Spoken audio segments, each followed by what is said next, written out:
Why do real estate deals fall apart, even when both parties agree on price? Because legal closing isn't just about buying and selling, it's about explaining complex steps clearly, especially to foreign clients navigating unfamiliar systems. In this lesson, we're stepping into the world of real estate transactions, from title transfer and escrow to corporate structures and utility declarations. You'll learn the advanced vocabulary of closings, practice legal sequencing and passive voice, and master the kind of calm, professional explanation clients need when hundreds of thousands of dollars are on the line. Legal English can hold you back if you're working alone. That's why we created our school community, which gives you full access to lessons, live webinars, and real practice so you can speak and write more clearly and professionally. Join us today. The link is in the description. Real estate transactions can be high stress, especially for first-time or international buyers. As their legal advisor, your job is to translate complex legal actions into clear steps they can trust and follow. In this lesson, you'll build the vocabulary to talk about escrow, title transfer, due diligence, and corporate ownership. You'll also practice using the passive voice and sequencing phrases like once funds are released or after the deed is signed to explain legal processes in a calm, professional way. And you'll learn how to respond to real client questions with confidence and precision, even when the process feels overwhelming. What comes to mind when you hear real estate closing? If you've been involved in a property transaction, you know it's not just about signing papers. It's a legal sequence involving money, title, risk, and responsibility. You'll often deal with escrow disbursements, corporate ownership, or explaining due diligence to someone unfamiliar with the legal system. Today, we'll build the language to do that confidently. But first, take a moment to reflect. Complete these sentence starters with your own examples. One legal document required for closing is the property transfer deed, which must be executed before a notary and registered with the National Property Registry before title can be transferred to the buyer. If the title isn't clear, then the closing attorney must halt the transaction and conduct further due diligence to resolve encumbrances, liens, or disputes before proceeding. Foreign buyers often need help with everything: understanding escrow procedures, navigating tax obligations, and choosing between personal ownership or setting up a local LLC for the purchase. These will help frame the legal communication we'll focus on next. Escrow.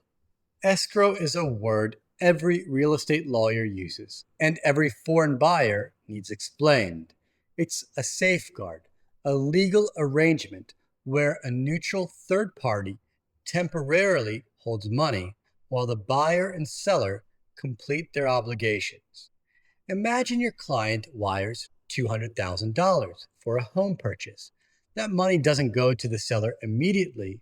It's held in escrow until things like title searches, inspections, and document signatures are complete. For example, the buyer transferred the deposit into escrow while waiting for title verification. It's your job to make sure they know what's happening and why it protects them. Title transfer is the heart of any real estate deal. It's when ownership officially changes hands, and it must be done correctly to be legal. In many countries, including Costa Rica, this requires a property transfer deed signed before a licensed notary public, followed by registration with the National Property Registry. For example, the notary completed the title transfer and registered the deed. Until that's done, your client doesn't legally own anything, even if they paid. This moment is why they hired a lawyer. Due diligence. Due diligence protects your clients from legal headaches before they buy. It means verifying that the property is clean, legally, financially, and physically. You'll check for clear title, unpaid taxes, zoning issues, or any legal restrictions. For example, the lawyer conducted due diligence to ensure there were no liens or zoning violations. It's not just a step, it's your client's safety net. Skipping it can lead to litigation, penalties, or even losing the property. Concession. Now, this is a word that confuses many foreign clients and is not applicable everywhere. But what it means is that concession, it isn't ownership. It's a government-issued right to use public land, often in the restricted maritime zone. For example, in countries like Costa Rica, beachfront property within 200 meters of the coast might be subject to this rule, and foreigners must meet strict criteria to qualify. For example, foreigners must meet residency requirements to hold a concession in restricted maritime areas. It's your role as a lawyer to explain the legal limits of what your client is buying and what they're not. Should your client buy as an individual or through a company? That's where corporate ownership comes in. Holding real estate through a legal entity, such as an LLC or a corporation, can offer privacy, asset protection, and estate planning advantages. They chose corporate ownership for tax efficiency and asset protection. But this structure also comes with administrative duties like annual filings and disclosure requirements. Your role is to walk them through the trade-offs and help them choose wisely. Utility transfer seems simple, but for international buyers, it's often the most frustrating post-closing step. Each service provider may have different procedures, forms, or ID requirements. If the seller had unpaid bills, delays can multiply. After the deed was registered, the buyer handled all utility transfers. As a lawyer, you're not just done at closing, you're helping the client finish the last mile and start life in their new home. Imagine this. Your client is purchasing a mountain home in another country. They've signed the agreement and now the seller wants to be paid. But your client is still waiting on the home inspection report and title verification. Rather than risking early payment, you arrange for the deposit to be held securely by a third party, someone who won't release the money until the legal conditions are fulfilled. This third party protects both sides and makes the transaction safe. What do you call the neutral account where funds are held during a real estate transaction until all conditions are satisfied? Now imagine your client wants to buy a small boutique hotel. The location is perfect, but before they sign, you begin reviewing the public records. You discover an unresolved zoning violation and an easement across the back of the lot.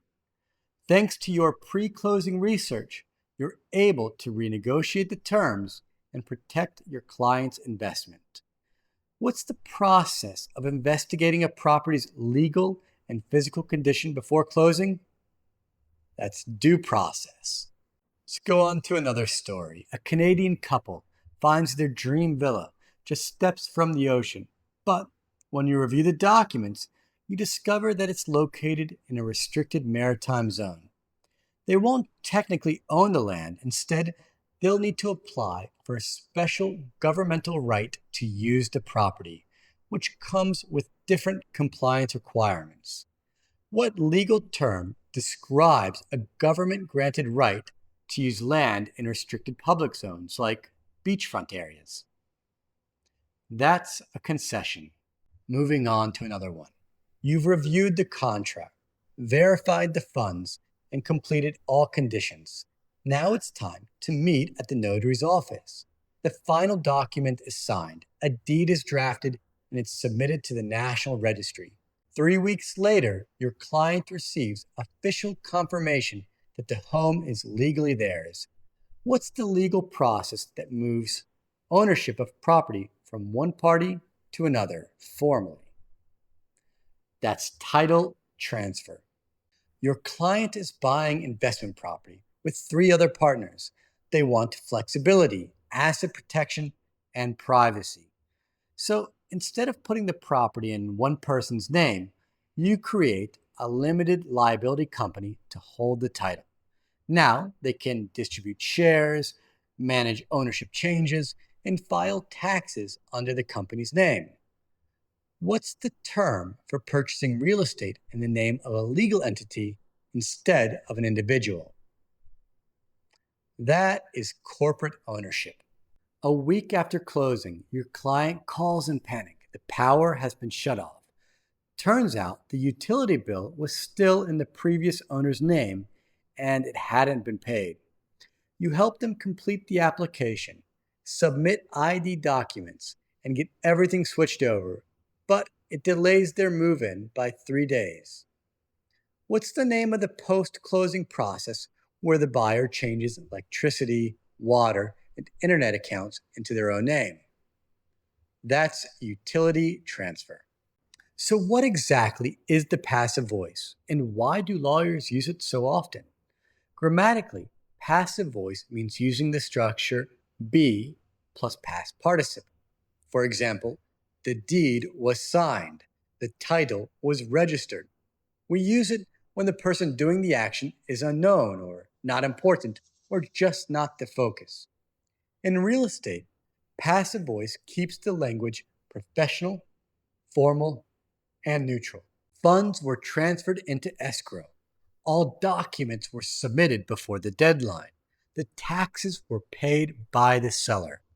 This structure helps you sound more objective and it mirrors the tone of legal writing and contracts. Next, we'll practice using this form in real closing scenarios. Let's simulate a real conversation with the buyer. They've signed the purchase agreement and now they want to know what happens next. Here's where the passive voice helps you deliver the steps clearly and professionally. The deposit is held in escrow until the conditions are met. The property is inspected by a certified professional. Transfer taxes are paid before closing. The deed is registered with the National Registry within 3 weeks. Notice how the focus is always on what happens, not on who does it. That's exactly what clients need, a clear picture of the process without too many confusing details. Now it's your turn. Try using passive voice to describe the next step in a closing process you know. In real estate transactions, clients often ask, what's the timeline? What happens next? To answer clearly, you need to sequence events using formal transition phrases. Start with the basics. First, the purchase agreement is signed by both parties. Then, the deposit is sent to the escrow account. After that, due diligence is completed, including title checks and inspections. Once everything is verified, the final deed is signed and registered. Finally, the buyer receives the recorded title and utility accounts can be transferred. These transitions make complex processes easier to follow, especially when you're speaking to non-lawyers or foreign buyers unfamiliar with the system. Now, let's imagine you're speaking to a first-time international buyer. They ask, what's the full process from offer to registration? You want to walk them through each step clearly, calmly, and with structure. Here's how you might respond using formal sequencing language. First, we draft and sign the purchase agreement. Then, the deposit is transferred into escrow. After that, we conduct due diligence, including title checks, inspections, and confirming tax payments. Once all documents are approved, we schedule the closing with the notary and finalize the deed. Finally, the property is registered and the buyer can take possession. Each phrase sets a clear expectation and helps your client feel guided and informed throughout the process. Now, try building your own version using a transaction you know from beginning to end. In real estate law, missing a small detail can delay or even derail a transaction. That's why lawyers are trained to dot the I's and cross the T's, which means to check everything, to check every clause, every signature, every number. Imagine this: you're handling a closing. Everything seems ready, but the seller's corporate documents haven't been updated in the National Registry. If you catch it early, you fix it. If not, the closing fails. This idiom reminds us that real estate deals aren't just about big money or big moments. They're about the fine print. And a good lawyer knows small oversights can cost your client everything. Real estate closings involve dozens of moving parts: permits, payments, inspections, signatures.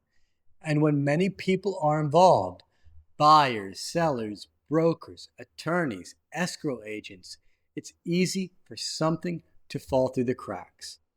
Picture this: the deal is set, the buyer's flying in next week, and everyone's talking about final signatures. But no one confirmed whether the seller paid the municipal tax declaration. The notary finds out on the day of closing, and the deal has to be delayed. That one item fell through the cracks, not because anyone was careless, but because no one was specifically responsible. This idiom is a reminder in legal practice, especially in high value property transactions, you need systems to prevent things from slipping by unnoticed. Cover all bases. Imagine your client is purchasing a charming countryside home through a corporation owned by the seller. Everything seems straightforward. The price is fair. The home inspection checks out. But before closing, you review the corporate books and realize the person signing the deal isn't legally authorized to represent the company. If the sale went through, your client could lose both the money and the property with no valid title. Because you checked representation authority, not just the surface documents, you avoided a major legal mess. That's what it means to cover all bases. You don't assume anything. You verify every document, confirm every name, and anticipate every possible risk. That's how strong legal guidance protects the deal and the client.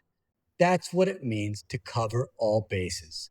Check zoning laws, review company ownership, confirm utilities, examine the chain of title. It's not paranoia, it's professionalism. The ball is in their court. In real estate, lawyers don't always control the pace. You can prepare the deed, confirm the funds, and finalize every clause. But if the other side hasn't signed, you wait. Or if the National Registry hasn't processed the entry, you wait. That's when you say the ball is in their court. It's a polite but professional way to say, we have done our part. Now it's their move. For example, you've submitted all documents to the municipality. Your client wants updates every day. You reassure them. At this stage, the ball is in the local office's court. We're monitoring, but we can't rush their process. This idiom is critical for real estate lawyers. It helps you set clear boundaries, communicate transparently, and avoid taking blame for delays that aren't yours. Let's wrap it up with a story. Imagine you're advising a foreign client about purchasing their first property abroad, a $250,000 condo. They've already signed the purchase agreement, but they're nervous about what happens next. So you walk them through the process step by step, using confident sequencing and passive voice to clarify each stage. First, you say, the escrow funds are deposited and held securely. Then, due diligence is conducted, including a full title search and a review of environmental restrictions. Once the transfer deed is drafted and notarized, it will be recorded with the National Registry. You anticipate their questions and reassure them using conditional language.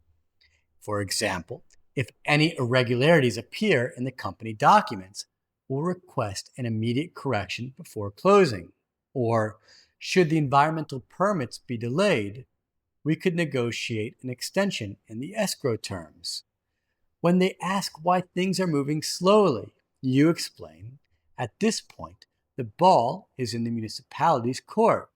We're monitoring the status, but we must wait for the certification before proceeding. Then comes the final walkthrough. You discover a few missing items from the inventory list and gently remind the seller's agent, we need to dot the I's and cross the T's before transferring funds. Our client expects everything outlined in the agreement. By the end of the deal, you've covered all bases, from compliance and documentation to communication and timing. Your client leaves the closing not only with a new property, but with full trust in your legal guidance. Let's take a moment and review what you've learned in today's lesson on explaining real estate closings in legal English. First, we expanded your legal English vocabulary, giving you precise terms to describe every step of a property transaction, from escrow and due diligence to ownership structures and restricted zones. Second, you practice advanced grammar, using the passive voice to explain procedures and transitions to organize complex steps.